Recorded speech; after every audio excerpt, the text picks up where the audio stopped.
Hello, guys and gals, me Mutahar, and boy oh boy, the Russians have accused us of hacking them in one of the most egregious ways imaginable. Now, ladies and gentlemen, I know I cover a lot of security, privacy, a lot of that stuff on this channel. Consider it kind of like my passion at the moment, alright? But ladies and gentlemen, one of my favorite memes is a Spider-Man meme where like Spider-Man's pointing at each other. And I kind of look at that way the same way for like big countries, okay? Now, I'm a non-propaganda channel right here, okay? When I talk about one group, I like to treat everyone pretty fairly, all right? I don't want to be sitting over here kind of like a USA #1, or Russia #1, or China #1, or, you know, North Korea No, if people are doing weird things, I'm going to talk about it, okay? I'm going to call it out. I'm going to have a good time. So, ladies and gentlemen, a week or two ago, we talked about how the Russians, how one of their like largest APT groups was taken down, or taken down a peg by the FBI. And today, the Russians have pretty much said that the NSA has actually colluded with Apple on running one of the largest hacks in Russia against one of their like key players in the cybersecurity game.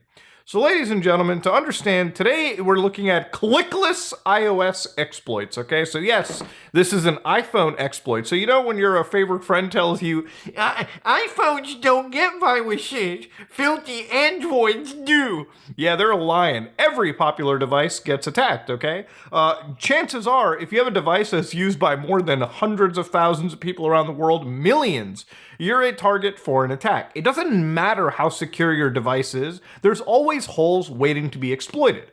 Now, you could sit there and be scared touching a computer the rest of your life, or you can understand, as long as you keep your device updated and you're not doing stupid shit, you'll relatively be safe, okay? That's kind of the logic I give you, okay? Don't buy a product, especially on the sale that like they're telling you you're probably not gonna get hacked. If you buy an Apple device, if you buy an Android device, you are literally sitting there waiting to be hacked. There is definitely an exploit being used against you in some case. The only way to not be hacked is to be part of a device group that literally only 0.001% of people use. I'm a Linux guy, okay? Do you actually think that I believe that I'm safe on Linux? Hell no! You can get hacked on Linux.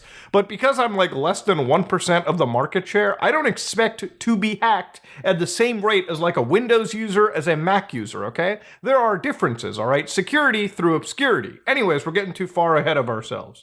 So today's operation, the Russians have dubbed, no joke, so today's actual operation from the Russians is called Operation Triangulation, okay? Now, ladies and gentlemen, why triangulation? Because they actually used, from what their words have said, a yellow triangle to basically ascertain exploits in a device, okay? So let's get started over here. So, ladies and gentlemen, this is an iPhone exclusive exploit, effectively, and it's what we call a 0-day. Now, I've talked about 0 days before on my channel, but the concept of a 0-day attack is this is a exploit that nobody else knows about but a small group of people. Apple doesn't know about this exploit, so they're not really able to patch it unless they come across it through a security audit that they do constantly. Now, of course, when you have a 0-day and you're able to infect millions of users without people knowing, you have to be really careful on how you use that exploit. You have to make sure it doesn't get detected and patched, because that would just kill the entire value of it. Some people sell 0 days to evil parties for lots of money. An iPhone 0-day can get you millions of dollars, okay? It's that profitable to have unfettered access to millions of users around the world. So, of course, what had happened over here was the actual iMessage was used to attack the person. And the way that they went about it was they sent a malicious attachment through iMessage that contained a host of vulnerabilities that would actually target the operating system of Apple devices. And from what I understand, it actually targets all the way up to the most recent iOS version. So if there is a security fix posted today or tomorrow, download that immediately. You're probably not the target to get hacked, but the closer you plug up all your security holes, the better.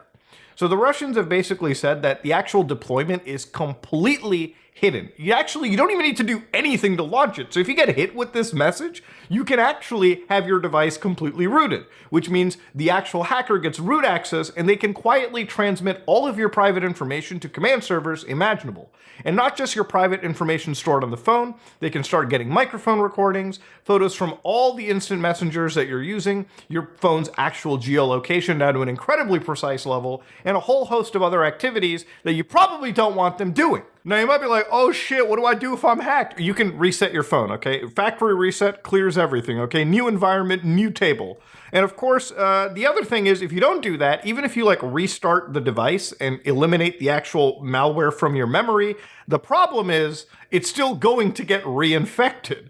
So the way that they actually infected you was through, again, something known as triangulation, which I've been saying a lot, but generally the idea is they would actually attack you through something known as canvas fingerprinting. So the way that canvas fingerprinting works is actually quite intriguing. So the way that the internet works is when you're rendering assets, right, visually, like you're turning it from the code to actual viewable web pages, it's different depending on what your device is. So depending on the hardware in your device, so what kind of hardware you have installed, the drivers, the software necessarily, what browser you're using, what engine backends that browser, all of these millions of things all collaborate into creating a unique canvas fingerprint for you.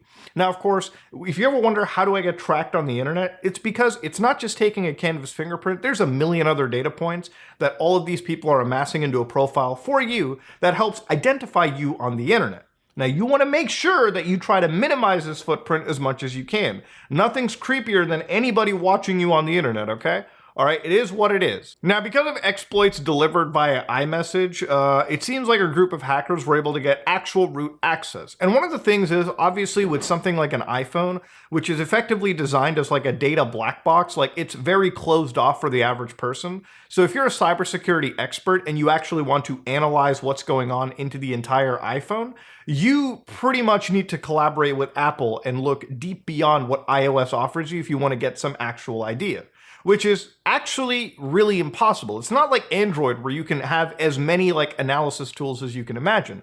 iOS is incredibly closed off. So sometimes when spyware is deployed on this, it can be a little difficult to trace. Now, Apple has made a lot of strides in the last few years. They've introduced something known as lockdown mode, which allows you to really minimize the amount of communications your device is doing. So if you think that you've been attacked by something this convoluted, then you can protect yourself reasonably through there. So this is the actual content of the iMessage that was used to attack an individual, which if you look at it, it looks like a garbled mess. But obviously the way that we're identifying it does come from the iCloud. It does come from Apple services. And what's interesting is when you look at network traffic, right? When you look at what's going on at the root level, you can see that obviously anytime we touch apple.com, we're just communicating with Apple's iMessage services. It's what happens in between all of this that is something to be watched. So for instance, as you communicate to Apple, you start to contact other domains known as backuprabbit.com, cloud sponsor. The moment you see URLs like this, you have to be very careful because this is an indication that you are talking to a CNC domain, which is a command and control server, which is where a lot of your data gets exploited to, it gets exported to, and that's pretty much how it works, right? You communicate, the malware launches, and then you're immediately communicating with these servers that get taken down after a few days, but you basically store all of your sensitive data and you route it to something else. So they go to this domain, and then they get sent off to some black site in Russia, the US, or China, or whatever, right? This is the markings of an APT team, an app team, an advanced persistent threat, which basically means a nation state. And as far as I know, there's only a few nation states with the capability to do something this goddamn invasive. And those are usually backed by big countries like Russia, like China, like the United States. Oh boy. Now, I kind of imagine that this might be a little bit political. I don't think Russia was too excited that one of their FSB teams were taken down. And whether you believe Russia or not, I tend to look at it in the sense that I don't trust any country. So usually I kind of hope that they just keep pointing the finger at each other and calling them out. Look, as somebody that doesn't like to defend bad practices, if you just call out other people's shitty behavior, I just know about it. And that allows me to protect myself against all parties, not just one. I don't favor any one party over the other. People always like to attribute the United States as like a bastion of freedom, when in the last decade, the last 2 decades, the NSA, the FBI, and a lot of these 3-letter agencies have showcased that if they can work with third-party tech companies, it would be great. But a lot of them, even if they get rejected, like Apple will reject the FBI, Google will reject organizations, Facebook will reject these companies. But even if you reject the 3-letter agencies, nothing stops them from hacking Google, Apple, Facebook, and so on and so forth to get what they want.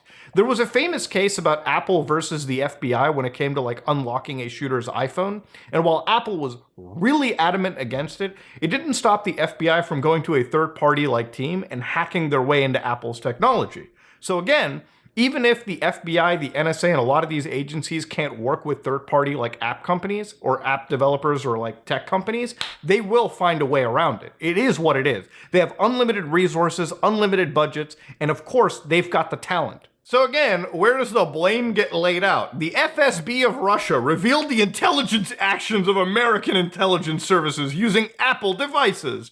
Boy, it's a vindication for the Android people today, huh?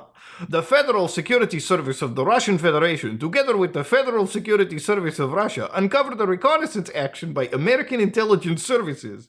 I'm going to stop the shitty Russian accent. It was found that several thousand telephone sets of this brand were infected, so multiple iPhones across multiple different version settings. At the same time, in addition to domestic subscribers, facts of infection of foreign numbers and subscribers using SIM cards registered with diplomatic missions, embassies in Russia, including the countries of the NATO bloc and the post-Soviet space. Israel, SAR, and China were revealed. So of course, there were a lot of, at least Russia alleges, actual journalists, actual like people in government, high offices that were being targeted by this attack, which given the complexity of this attack, I wouldn't be surprised. That's why you save a 0 day in your back pocket, to attack the people that actually matter. Now, of course, the information received by the Russian intelligence services testifies to the close cooperation of the American company Apple with the national intelligence community. This is an incredibly defamatory statement if true. Apple, if they could take them to court, probably would. Because Apple doesn't want to be known as the company that just backpedals to the feds. They're actually pretty privacy focused as far as their advertising goes. You know how many times that I see when an iPhone is being sold that privacy is like the strongest thing? They're the only ones that are telling apps not to track, creating private relays and whatnot. This is an entire company that wants to sell privacy to the average Joe. Now, do I trust Apple when it comes to privacy? That would be a fat no.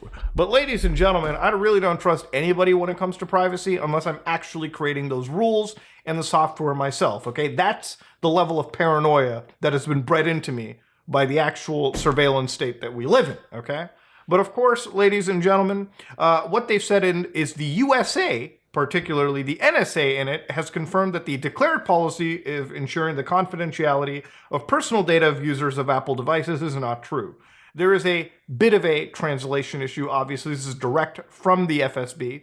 So yeah, they're basically alleging that the NSA and Apple are working together.